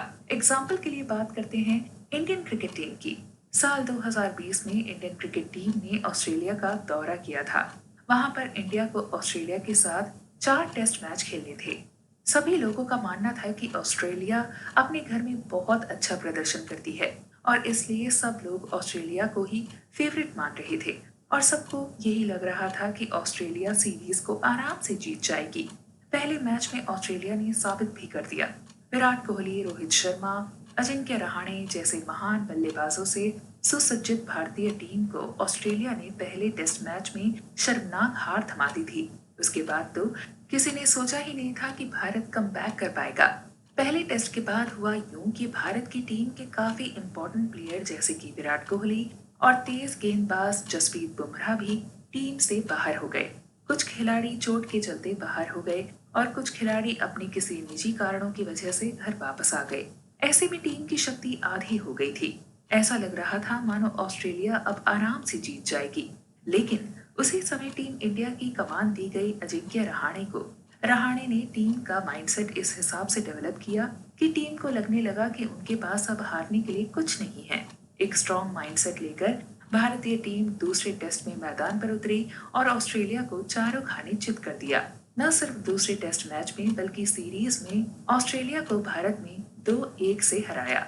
ऑस्ट्रेलिया ने पिछले कई सालों में ऐसी शर्मनाक हार नहीं देखी होगी। पूरे विश्व में भारत की टीम के चर्चे होने लगे और ऐसा सिर्फ इसलिए मुमकिन हो सका क्योंकि पहले टेस्ट में हार के बाद भी भारतीय टीम ने स्ट्रॉन्ग माइंडसेट रखा। टीम के किसी भी खिलाड़ी ने कभी ये नहीं सोचा कि वो कम बैक नहीं कर सकते हैं। इसी तरह से इन्वेस्टमेंट की फील्ड में भी होता है। अगर आपको शुरुआत में हार मिलती है या फिर आपको शुरुआत में लॉस होता है तो आपको एक स्ट्रॉन्ग माइंडसेट रखना होगा और आपको कम बैक करने की एबिलिटी भी अपने अंदर डेवलप करनी पड़ेगी। जब तक आपके अंदर कॉन्फिडेंस डेवलप नहीं होगा तब तक आप किसी फील्ड में सक्षम नहीं हो सकते हैं। इन्वेस्टमेंट की फील्ड में हर इंसान के सामने एक मौका ऐसा जरूर आता है जब उसको सिर्फ लॉस दिखता है और ये वही सिचुएशन होती है जब इंसान को अपना एक स्ट्रॉन्ग माइंडसेट सबके सामने शो करना होता है और ये कॉन्फिडेंस दिखाना होता है कि वो लॉस के बावजूद भी अपने आप को स्टेबल रख सकता है और अपने अंदर वो कॉन्फिडेंस ला सकता है जिससे कि वो कम बैक कर सके। लाइफ में आगे बढ़ने के लिए हमें क्लियर और स्पेसिफिक फीडबैक के साथ ग्रोथ वाले माइंडसेट की नीड होती है। ऑथर के अकॉर्डिंग फीडबैक एक क्लियर और स्पेसिफिक इंफॉर्मेशन की तरह डिफाइन किया जाना चाहिए और जो भी व्यक्ति किसी दूसरे को फीडबैक देता है उसे हमेशा ये बात ध्यान में रखनी चाहिए कि उसके द्वारा दिया जाने वाला फीडबैक ऐसा ही हो जो सामने वाले व्यक्ति की ग्रोथ में और उसे इम्प्रूव करने में हेल्प कर सके। आइए डिटेल में इसको समझने की कोशिश करते हैं। सबसे पहली चीज फीडबैक स्पेसिफिक और क्लियर होना चाहिए। जैसे कभी कभी हम किसी से कहते हैं कि आप जो कर रहे हैं वही आगे भी करते रहिए या फिर हम कहते हैं कि उस व्यक्ति को देखो वो कितना अच्छा वर्क कर रहा है, तुम भी उसी की तरह करो। तो इस तरह के फीडबैक का कुछ मतलब नहीं होता। किसी को किसी काम के लिए इंस्पायर करने का बेस्ट तरीका यही है कि उसको क्लियर इंफॉर्मेशन प्रोवाइड की जाए। दूसरी इम्पोर्टेंट चीज ये है कि हमें इस बात का इंतजार नहीं करना चाहिए कि कोई आके हमें फीडबैक प्रोवाइड करेगा, बल्कि कभी कभी हमें खुद ही दूसरों से अपने बारे में फीडबैक ले लेना चाहिए। और सबसे लास्ट चीज ये कि फीडबैक का यूज हमेशा ग्रोथ करने के लिए किया जाना चाहिए, क्योंकि अगर फीडबैक की वजह से किसी व्यक्ति में इम्प्रूवमेंट नहीं होगा तो उस फीडबैक का क्या मतलब रह जाएगा। फीडबैक का यूज कभी दूसरों पर अपनी सुपीरियोरिटी शो करने के लिए नहीं करना चाहिए, बल्कि फीडबैक का यूज दूसरों को इम्प्रूव करने में हेल्प करने के लिए करना चाहिए। और अगर आपको फीडबैक के प्रति अपने एटीट्यूड को चेंज करना है, तो उसके लिए ग्रोथ माइंडसेट का होना बहुत जरूरी है। स्टैनफोर्ड यूनिवर्सिटी के साइकोलॉजिस्ट कैरल डेविड का मानना है कि जो लोग फिक्स्ड माइंड के साथ लाइफ जीते हैं, उनको लगता है कि उनका टैलेंट और उनकी इंटेलिजेंस भी फिक्स्ड है, और इसी वजह से फिर वो लोग खुद को डेवलप करने के लिए और एफर्ट नहीं करते। लेकिन जिन लोगों के पास ग्रोथ माइंडसेट होता है, उनको लगता है कि टैलेंट तो बस स्टार्टिंग पॉइंट है, और उस टैलेंट का फुल यूज करने के लिए उनको और ज्यादा बेटर करने की जरूरत है। कैरल डेवक का मानना है कि जो लोग फिक्स्ड माइंडसेट के साथ लाइफ जीते हैं, वो लोग नेगेटिव फीडबैक को इग्नोर कर देते हैं, चाहे वो कितना भी यूजफुल हो। जबकि ग्रोथ माइंडसेट वाले लोग फीडबैक और क्रिटिसिज्म को लर्निंग एक्सपीरियंस की तरह देखते हैं। इसलिए अगर आप ग्रोथ माइंडसेट को अक्वायर करते हैं, तो फीडबैक के लिए आप अपनी अप्रोच को और बेटर कर पाएंगे और उससे कुछ सीख पाएंगे। अगर किसी चीज के लिए आपका माइंड कहता है कि आप उसे नहीं कर सकते, तो अपने माइंड को ये समझाएं कि अभी आप उस चीज को नहीं कर सकते, लेकिन बाद में उसको आसानी से कर पाएंगे। इससे आप खुद को इम्प्रूव करने की ओर देखेंगे। वैल्यूज, कॉन्फिडेंस और पॉजिटिविटी मिलकर एक बॉस जैसा माइंडसेट डेवलप करती हैं। मान लीजिए आपका दोस्त और आप दोनों किसी एक ऑफिस में काम करते हैं। आप दोनों का ड्रीम है कि आप दोनों अपना खुद का बिजनेस स्टार्ट करें। आप दोनों में काफी सिमिलैरिटी भी है। आप दोनों अपने ड्रीम को लेकर काफी टेंशन में रहते हैं और हमेशा यही सोचते रहते हैं कि शायद आपके पास वो काबिलियत नहीं है कि आप सक्सेसफुल हो सकें। काफी सिमिलैरिटी होने के अलावा आप दोनों दोस्तों में एक डिफरेंस है, और वो ये है कि आपका दोस्त फालतू के ख्यालों को अपने ऊपर हावी होने देता है और किसी भी काम को करने से खुद को रोक लेता है। वहीं दूसरी तरफ आप कभी कभी किसी भी डर की वजह से अपने ड्रीम के साथ कॉम्प्रोमाइज नहीं करते। यही होता है माइंडसेट का डिफरेंस। एंटरप्रेन्योर और एक अच्छा इन्वेस्टर बनने के लिए आपके पास एक ऐसा माइंडसेट होना जरूरी है जिसकी हेल्प से आप किसी भी तरह की प्रॉब्लम को टैकल कर सकें। और उस माइंडसेट के कोर में होनी चाहिए वो वैल्यूज या फिर वो प्रिंसिपल्स जो कि आपके डिसीजन मेकिंग में झलकें। अगर आपको नहीं पता कि आपकी कोर वैल्यूज क्या है, तो उन्हें डिस्कवर करिए। उन वैल्यूज को नोट डाउन करिए जो आपको लगता है कि आपकी पर्सनालिटी के साथ मैच करती हैं। हो सकता है शायद आप ऑनेस्टी, स्टेबिलिटी, क्रिएटिविटी को वैल्यू करते हो। सोचिए कि आपको सबसे ज्यादा खुशी कब होती है, और नोट करिए कि उस खुशी के मौके पर आप कौन सी वैल्यू को रिकॉग्नाइज कर पा रहे हैं। उसके बाद आपका काम ये है कि आपने जो जो वैल्यू नोट डाउन करी है, उनमें से आपको वो वैल्यू फाइंड आउट करनी है जिसको आप सबसे ज्यादा इम्पोर्टेंट मानते हैं। इसको फाइंड आउट करने का सिंपल ये तरीका है कि आप खुद से सवाल करें कि क्या आप उस वैल्यू को सेव रखने के लिए किसी से लड़ाई कर सकते हैं या नहीं। हालांकि राइट माइंडसेट सिर्फ अपनी वैल्यूज को फॉलो करने से नहीं आता है। आपको अपनी इस थिंकिंग से बाहर आना होगा कि आपके पास वो रिसोर्सेज नहीं है जिसकी वजह से आप सक्सेस हो सकते हैं। ये फीलिंग हर तरह के इंसान में आती है, चाहे वो सक्सेसफुल हो या फिर ना हो। इससे बचने के लिए जरूरी है कि आप अपनी उन स्किल्स पर फोकस करें जो आपको सबसे ज्यादा पसंद है। बॉस जैसा माइंडसेट डेवलप करने के लिए इंसान के अंदर पॉजिटिविटी होना भी जरूरी है। बात बात पर कंप्लेन करना, नेगेटिव चीजों पर फोकस करना सही नहीं होता। अगर आप अपनी लाइफ में पॉजिटिविटी चाहते हैं, तो उसके लिए आपको मेडिटेशन ट्राई करना चाहिए। पॉजिटिविटी एनकरेज करने के लिए हमेशा उन चीजों के लिए शुक्रगुजार रहें जो कि आपकी लाइफ में अवेलेबल है। आपकी हर इन्वेस्टमेंट ऐसी होनी चाहिए जो कि आपको रिटर्न प्रोवाइड करे। इन्वेस्टमेंट की फील्ड में ये बहुत ज्यादा जरूरी है कि आप सिर्फ प्रॉफिट के बारे में सोचें। कभी भी ये सोचकर आपको इन्वेस्टमेंट नहीं करनी चाहिए कि चलो कोई बात नहीं, अगर हम इसमें प्रॉफिट नहीं करेंगे तो हमें लॉस भी तो नहीं हुआ। आपको हमेशा ऐसी जगह इन्वेस्टमेंट करनी चाहिए जहां पर आपको लगता है कि आपको अच्छे रिटर्न मिलने ही वाले हैं। अगर आप इन्वेस्टमेंट की फील्ड में ये सोचकर जाएंगे कि प्रॉफिट ना सही तो हमें लॉस भी नहीं होगा, तो इस सोच के साथ आप कभी भी आगे नहीं बढ़ पाएंगे। आप वहीं के वहीं रह जाएंगे और आपकी ग्रोथ रुक जाएगी। कोई भी जब इन्वेस्टमेंट स्टार्ट करता है, तो उसका सबसे पहला टारगेट क्या होता है? आप जब भी इस सवाल का जवाब अपने दिमाग में सोचेंगे, तो आपके दिमाग में सिर्फ एक ही जवाब आएगा और वो है प्रॉफिट। बिना प्रॉफिट के इंसान आजकल इस दुनिया में कोई काम नहीं करता। तो इन्वेस्टमेंट की फील्ड में आप अगर ये सोचकर जा रहे हैं कि प्रॉफिट नहीं होगा तो कोई बात नहीं। ये आपकी सोच आपको बहुत परेशान करने वाली है। कभी कभी लोगों को लगता है कि बेस्ट इन्वेस्टमेंट वही होती है जिसको काफी लोगों ने ट्राई किया है और जिसने काफी लोगों को प्रॉफिट पहुंचाया है। लेकिन कभी कभी ये चीजें सही साबित नहीं होती हैं। काफी बार ऐसा होता है कि जो चीजें काफी लंबे समय से लोगों को प्रॉफिट प्रोवाइड करती चली आ रही हैं, एक समय ऐसा आता है कि वो लोगों को इतना ज्यादा लॉस दे देती हैं कि फिर उस लॉस से उबर पाना लोगों के लिए मुश्किल हो जाता है। अगर आप दूसरों को देखकर इन्वेस्टमेंट करेंगे तो शायद आप कुछ टाइम के लिए सफल हो जाएं, लेकिन लंबे समय के लिए सफलता पाना इस प्रोसेस से आपके लिए काफी मुश्किल हो जाएगा। आपको इन्वेस्टमेंट की फील्ड में ये सोचकर जाना है कि आपका एक भी पैसा जो आप इन्वेस्ट कर रहे हैं वो किस तरह से आपको रिटर्न में प्रोवाइड करेगा। अगर आप अपना 1 रुपया भी इन्वेस्टमेंट की फील्ड में लगा रहे हैं तो फिर ये आपके लिए बहुत बड़ा लॉस है, क्योंकि इन्वेस्टमेंट कोई ये चीज सोचकर शुरू नहीं करता कि वो उसमें लॉस अर्न करेगा। इस ऑडियो बुक समरी में हमने आपको बहुत सारे सफल इन्वेस्टर्स के बारे में बताया है कि वो क्या क्या एडवाइस देते हैं। हालांकि अगर आपको ये लगता है कि आप उनकी स्ट्रैटेजी को फॉलो करके सफल हो जाएंगे तो ये आपकी काफी गलत सोच है। आप उनकी एडवाइस अपनी लाइफ में और अपने इन्वेस्टिंग करियर में शामिल कर सकते हैं, लेकिन आप अगर उनकी स्ट्रैटेजी को फॉलो कर रहे हैं तो ये गलत चीज है, क्योंकि सबकी अपनी अपनी अलग स्ट्रैटेजी होती है और सबके अपने अपने अलग स्किल सेट होते हैं। इसलिए आपको अपनी स्किल पहचाननी है और ये फाइंड आउट करना है कि आप किस तरह के स्टॉक्स के बारे में अच्छी जानकारी रखते हैं और फिर उसी स्टॉक्स में आपको इन्वेस्ट भी करना है। आप सिर्फ किसी अच्छे इन्वेस्टर की बातों को सुनकर और उनकी स्ट्रैटेजी को फॉलो करके अपने इन्वेस्टिंग करियर को सफल नहीं बना सकते। अपनी लिमिट को आपको इंक्रीज करते रहना है। आज की इकोनॉमी में कुछ भी हो सकता है।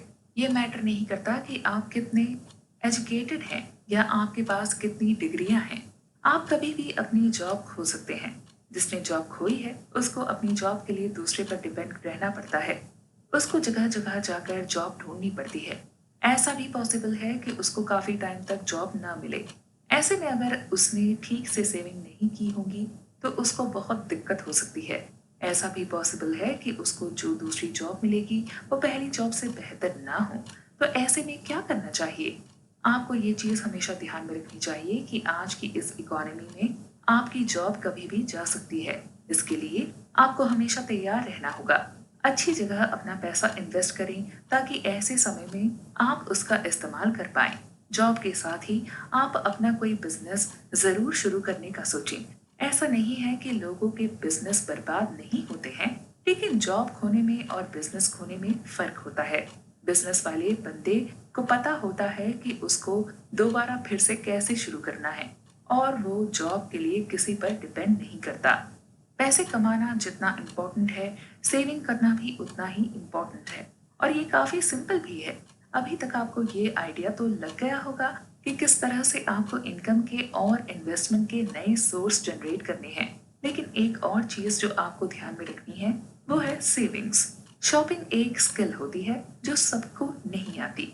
इसलिए कभी कभी आपने देखा होगा कि जिस व्यक्ति की इनकम मात्र 50,000 है वो काफी अच्छे से सब मैनेज कर लेता है, जबकि जिसकी इनकम 1 लाख है वो उतने अच्छे से मैनेज नहीं कर पाता। जब भी आप कोई चीज खरीदने जाएं तो एक कदम पीछे लेकर ये जरूर सोचें कि क्या आपको वो प्रोडक्ट लेना चाहिए। अगर आपका जवाब यस है तो फिर सोचिए कि क्या आप उस प्रोडक्ट को 2 दिन के लिए रेंट पर लेकर भी अपना काम चला सकते हैं। और अगर आप उसको खरीद लेते हैं तो काम हो जाने के बाद अगर आप उसको सेल करेंगे तो आपकी उसकी कितनी वैल्यू मिलेगी। इन सभी सवालों को सही से आंसर करने पर आपको ये समझ में आ जाएगा कि आपको वो प्रोडक्ट खरीदना है या फिर नहीं। कुछ लोग कहते हैं कि कभी कभी किसी प्रोडक्ट को खरीदना मजबूरी हो जाती है, तो ऐसे केस में आप यूज्ड प्रोडक्ट के ऊपर भी ध्यान दे सकते हैं। जैसे कि आजकल इलेक्ट्रॉनिक्स के बिजनेस में रिटेलर नए प्रोडक्ट के रिटर्न में यूज हुआ प्रोडक्ट ले लेते हैं और बाद में उस प्रोडक्ट को 25% डिस्काउंट पर सेल कर देते हैं। लेकिन इन सब जगह पर आपको सावधान रहने की जरूरत है। सबसे पहले उस रिटेलर को रेटिंग चेक कर लें जो आपकी प्रोडक्ट को सेल करने जा रहा है। कार पर भी इसी तरह से आप काफी पैसे सेव कर सकते हैं। आजकल बहुत सारे रिटेल फर्म यूज हो चुकी कार सेल करते हैं और वो सभी मॉडल ज्यादा से ज्यादा 6 या फिर 8 महीने पुराने होते हैं। तो ऐसे प्रोडक्ट्स को खरीदने में आपका प्रॉफिट ही है। वैसे अगर आपको कार लेनी ही है तो क्रिसमस के टाइम पर लें, क्योंकि उस टाइम बिजनेस थोड़ा स्लो रहता है और आपको अच्छे प्राइस पर कार मिल सकती है। लोगों में पेशेंस की काफी कमी रहती है। वो कुछ भी करते हैं तो चाहते हैं उसका फल उनको तुरंत ही मिल जाए। जैसे उन्होंने कहीं पैसे इन्वेस्ट किए तो वो चाहते हैं कि जल्दी से उनके पैसे बढ़ जाएं, ताकि वो तुरंत ही कहीं और इन पैसों को लगा सके। इसके लिए वे लाइफ में शॉर्टकट्स भी लेते हैं, जैसे जल्दी सक्सेसफुल होने के शॉर्टकट्स। और जब उनको उनकी पसंद के रिजल्ट नहीं मिलते हैं तो वो परेशान होते हैं और फिर वे ट्राई करना बंद कर देते हैं। आखिर में ये सब उनके दुख का कारण बनता है और फिर पछताने के अलावा उनके पास कुछ नहीं बचता। लेकिन उनको समझना चाहिए कि अच्छी चीजों को होने में वक्त लगता है। शॉर्टकट से आप सक्सेसफुल बहुत थोड़े समय के लिए तो बन सकते हैं, लेकिन लंबे समय तक नहीं। उसके लिए आपको पेशेंस रखना पड़ेगा और चीजों को टाइम देना होगा। केवल इसी तरीके से आप अपनी लाइफ में लंबे समय तक सक्सेसफुल बने रहेंगे और खुशी खुशी अपनी लाइफ जी पाएंगे। एक लाइफस्टाइल इन्वेस्टर बनने की कोशिश करिए। एक लाइफस्टाइल इन्वेस्टर बनने का मतलब ये है कि आप जीवन में हर समय ये मौका देखते रहते हैं कि कब और किस जगह पर आप अपने पैसे इन्वेस्ट करके उन पैसों को इंक्रीज कर सकते हैं। लाइफस्टाइल इन्वेस्टर बनने का मतलब ये है कि आप कभी भी इस बात से मुंह नहीं मोड़ते कि आपको पैसा कमाने का चांस मिल रहा है। एक लाइफस्टाइल इन्वेस्टर अपने जीवन के हर मोड़ पर यही कोशिश करता है कि किस तरह से वो अपने पास मौजूद पैसों की मदद से कुछ और पैसे बना सके। इन्वेस्टमेंट का सीधा साधा रूल यही है कि आपके पास जितने ज्यादा पैसे मौजूद हैं, आप उसकी हेल्प से किस तरह से और ज्यादा पैसे बना सकते हैं। इन्वेस्टमेंट की फील्ड में अपने आप को ग्रो करके आप अपना फ्यूचर सिक्योर कर सकते हैं। साथ ही साथ अपनी फैमिली का और अपने बच्चों का फ्यूचर भी सिक्योर कर सकते हैं। ऐसा इसलिए क्योंकि ये एक फील्ड ऐसी है जहां पर अनलिमिटेड ग्रोथ है। अगर आप इस फील्ड के रूल्स और रेगुलेशन को समझ जाएंगे और इस बात पर फोकस करेंगे कि किस तरह आप इस फील्ड में अपना दबदबा बना सकते हैं, तो फिर आपके लिए यहाँ पर रूल करना आसान हो जाएगा। आपको समझ में आ जाएगा कि इन्वेस्टमेंट की फील्ड में किस तरह से पैसे कमाए जाते हैं। और जब आपके समझ में इतना आ जाता है तब फिर आपको रोकना मुश्किल हो जाता है। आप लगातार आगे बढ़ते रहेंगे और लगातार आपकी ग्रोथ होती रहेगी। आज दुनिया में जितने भी सफल इन्वेस्टर हैं वो सभी एक लाइफस्टाइल इन्वेस्टर बन चुके हैं। हमेशा उन सभी का इसी बात पर ध्यान रहता है कि दुनिया में करंट समय में कौन सी कंपनी अच्छा परफॉर्म कर रही है और कौन से स्टॉक अच्छा परफॉर्म कर रहे हैं। और हमेशा वो इन्वेस्टमेंट के बारे में सोचते हैं। वो कभी ये नहीं सोचते कि पैसा किस तरह से खर्च करना है। उनकी सोच हमेशा यही रहती है कि किस तरह से वो अपने पास मौजूद पैसों की मदद से और ज्यादा पैसे बना सकते हैं। और एक इन्वेस्टर के अंदर ये सोच डेवलप होना बहुत ज्यादा जरूरी है। एक अच्छा इन्वेस्टर वही होता है जो हमेशा ये सोचता रहता है कि वो अपने पैसे की हेल्प से किस तरह से और ज्यादा पैसे बना सकता है। अगर कोई ऐसा व्यक्ति है जो कि हमेशा पैसे को खर्च करने के बारे में सोचता रहता है, तो फिर वो कभी अच्छा इन्वेस्टर नहीं बन सकता। इन्वेस्टिंग की फील्ड में अगर आपको सफल होना है तो आपको अपने पैसे को जान से ज्यादा प्यार करना होगा। आपको ये सोचकर चलना होगा कि आपके पास जो पैसा मौजूद है आप उसे किसी हाल में खोने नहीं देंगे। पैसा तो इस दुनिया में बहुत से लोगों के पास है, लेकिन लोग इन्वेस्टमेंट फील्ड में खुद को साबित नहीं कर पाते। इस फील्ड में सफलता हासिल करने के लिए एक शानदार स्ट्रैटेजी और एक शानदार फोकस की जरूरत होती है। हर इंसान के पास वो मौजूद नहीं है। इन्वेस्टमेंट कोई ऐसी चीज नहीं है कि आपने पैसा उठाया और लगा दिया और आपके 1 घंटे बाद डबल पैसे मिल जाएंगे। आपको इन्वेस्टमेंट की फील्ड में स्टेबिलिटी दिखानी होती है और पेशेंस दिखाना पड़ता है। बिना पेशेंस के इन्वेस्टमेंट की फील्ड में आपके लिए कुछ नहीं है। अगर आप कोई ऐसे व्यक्ति हैं जो कि जल्दी जल्दी प्रॉफिट कमाने की चाह रखते हैं, तो फिर ये आप समझ लीजिए कि इन्वेस्टमेंट फील्ड में आपको सफलता नहीं मिलेगी। आप एक समय बाद हार मान ही जाएंगे। एक अच्छा लाइफस्टाइल इन्वेस्टर बनने का मतलब है कि आप अपनी लाइफस्टाइल को अपनी इनकम के अकॉर्डिंग रखते हैं, जैसे जैसे आपकी इन्वेस्टमेंट से आपकी इनकम बढ़ती जाती है और आपके इनकम के सोर्स जनरेट होते जाते हैं, उसी हिसाब से आपकी लाइफस्टाइल भी अपग्रेड होती है। अगर आप उन व्यक्तियों में शामिल हैं जो कि ड्रीम लाइफस्टाइल यानी कि अच्छी लाइफस्टाइल एंजॉय करना चाहते हैं, लेकिन आपके पास ज्यादा इनकम के सोर्स नहीं है, तो फिर ये बात समझ लीजिए कि कुछ समय बाद आपका समय ऐसा आएगा कि आप फाइनेंशियल तौर पर बहुत परेशान रहेंगे। मान लीजिए कि कोई व्यक्ति है जो कि अपनी लाइफ की सेविंग काफी टाइम से स्टॉक्स में इन्वेस्ट करता चला आ रहा है और अब उसके रिटायर होने का टाइम आ गया है। उसके पास सेविंग्स बिल्कुल नहीं बची हैं क्योंकि उसने सारी सेविंग्स इन्वेस्टमेंट में कर दी। अब वो इंसान अपने इन्वेस्टमेंट की ओर देखेगा। सोचिए कि अगर मार्केट में डाउन चल रहा है और जो स्टॉक्स उस इंसान ने खरीदे हुए हैं उनकी वैल्यू घट गई, तो ऐसे में अगर वो व्यक्ति इस टाइम पैसे निकालता है तो उसको नुकसान सहना पड़ेगा। तो आपके पास क्या तरीका है जिससे आप ऐसी सिचुएशन में आने से खुद को बचा सकते हैं? ऐसा बहुत बार देखने को मिलता है कि लोग सोचते हैं कि अब रिटायर होने के बाद उन्होंने जो पैसे इन्वेस्ट किए हैं उसकी हेल्प से वो अपनी लाइफ सही से एंजॉय करेंगे, लेकिन मार्केट के उतार चढ़ाव की वजह से आपको कई बार नुकसान सहना पड़ता है। रिटायर होने के बाद आपके लिए जो सबसे ज्यादा इम्पोर्टेंट है वो आपके एसेट नहीं बल्कि आपकी इनकम है। टोनी रॉबिन्स के अकॉर्डिंग अगर आपको रिटायरमेंट के बाद सक्सेसफुल तरीके से लाइफ एंजॉय करनी है तो आपको एन्युटी नाम के एक प्रोडक्ट को कंसिडर करना पड़ेगा। ये एक तरह का रिस्क मैनेजमेंट टूल होता है। आसान शब्दों में कहें तो ये एक अग्रीमेंट होता है आपके और एक इंश्योरेंस कंपनी के बीच में कि आप कंपनी को एक साथ कुछ पैसे देंगे और बाद में कंपनी आपको आपके रिटायरमेंट के बाद से आपकी डेथ होने तक आपको इनकम प्रोवाइड करेगी। अब आप सोच रहे होंगे कि आखिर इस चीज का फायदा क्या है, तो आइए हम आपको बताते हैं। इस तरह से आपको एक रेगुलर इनकम का जरिया मिल जाएगा और आपको कभी ये नहीं सोचना पड़ेगा कि पैसे कहाँ से आएंगे। आप बिना किसी टेंशन के आसानी से ये सोचकर रिटायर हो सकते हैं कि आपके पास एक अच्छा इनकम का सोर्स है और जब तक आपकी डेथ नहीं हो जाती तब तक कंपनी आपको इनकम प्रोवाइड करेगी। हालांकि कभी कभी ऐसा होता है कि लोग बहुत सारी कंपनी के साथ ऐसी डील कर लेते हैं और अगर भगवान ना करे आपकी डेथ जल्दी हो जाती है तो फिर ये आपके लिए नुकसान का सौदा हो गया। और बात करें इंश्योरेंस कंपनीज की, तो वो लोग इसलिए ही ऐसे डील हम सभी के सामने लाते हैं क्योंकि उनको पता है कि लोग नॉर्मली 60 साल के बाद रिटायर होते हैं और कंपनीज को लगता है कि उसके बाद इंसान ज्यादा से ज्यादा 10-20 साल और जिंदा रहेगा, तो उसमें तो कंपनी का ही फायदा है। 20s में मोस्टली लोगों के बड़े बड़े प्लान्स होते हैं, जैसे एक शानदार घर खरीदना, दुनिया के महंगे महंगे जगह पर वेकेशंस पर जाना, अपनी फैमिली को एक अच्छे लाइफ देना, अपने पेरेंट्स का अच्छे से ध्यान रखना और इसके अलावा भी बहुत सारी चीजें करना। ये सब तब ही पॉसिबल है जब आपके पास एक सॉलिड इनकम सोर्स होगा। यही टाइम होता है जब आप इस चीज को ध्यान से समझें कि आप अपनी फाइनेंस की सीढ़ी में कहाँ पर हैं। इसी को देखते हुए आपको अपने आगे का रास्ता बनाते जाना है। 20 से 30 साल की एज में हमारी एनर्जी पीक पर होती है।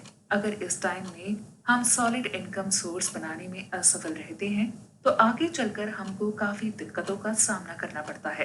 तो 30 के होने से पहले ये हमारा मेन गोल होना चाहिए कि हम अपने लिए एक सॉलिड इनकम सोर्स क्रिएट कर लें। एक सॉलिड इनकम सोर्स जनरेट करना पहला स्टेप होता है। दूसरा स्टेप है कि आप कैसे उस इनकम को मैनेज करते हैं। इस एज में फाइनेंस मैनेज करना और उसमें मास्टरी हासिल करना बहुत काम की चीज है। हम में से काफी लोग पैसे कमा तो लेते हैं लेकिन उनको सेव करना नहीं जानते, जबकि इस एज में हमको investment, emergency cash fund, banking, insurance, retirement planning, stock आदि के बारे में सीखना चाहिए। ये सब चीजें हमारी पर्सनल फाइनेंस एजुकेशन का हिस्सा होती हैं।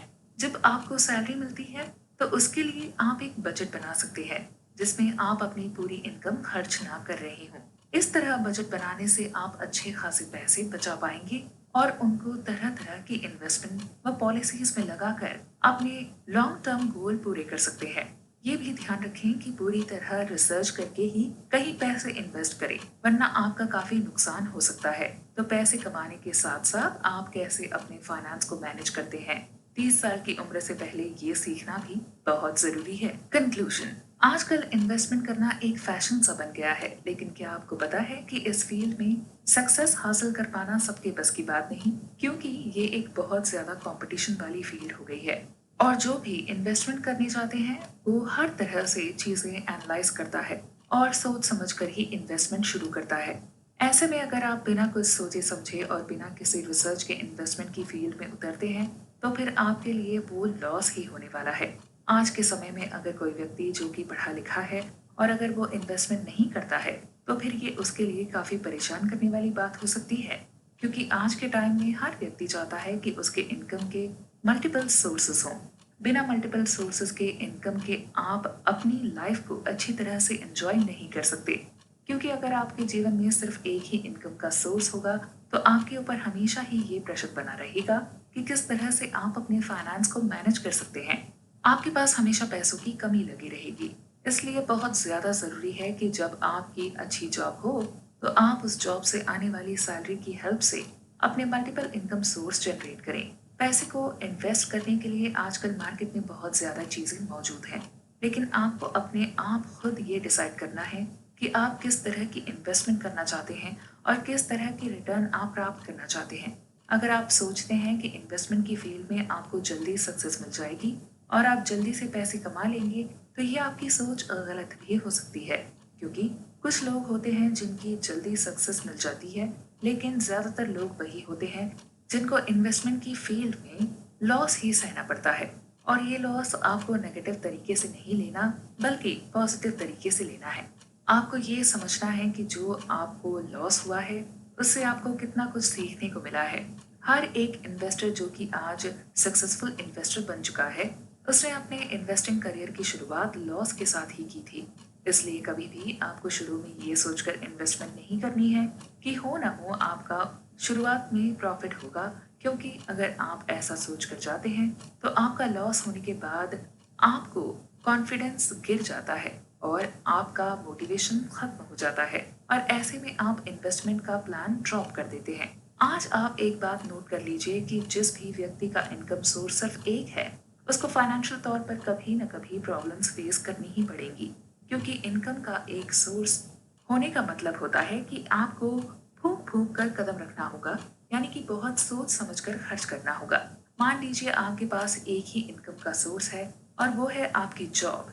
ऐसे में कंपनी आपसे जो भी डिमांड करेगी वो आपको मानना ही पड़ेगा, क्योंकि आपके मन में डर हमेशा रहेगा कि अगर आपकी जॉब चली जाएगी तो आपका इनकम का सोर्स भी चला जाएगा। और इस डर की वजह से इंसान फ्रस्ट्रेट हो जाता है। अपने इनकम सोर्स को मल्टीपल करने के लिए आप कोई भी साइड बिजनेस डाल सकते हैं या फिर इन्वेस्टमेंट शुरू कर सकते हैं, क्योंकि जब आपके पास इनकम के एक से ज्यादा सोर्स होंगे तो आप हल्का फील करेंगे।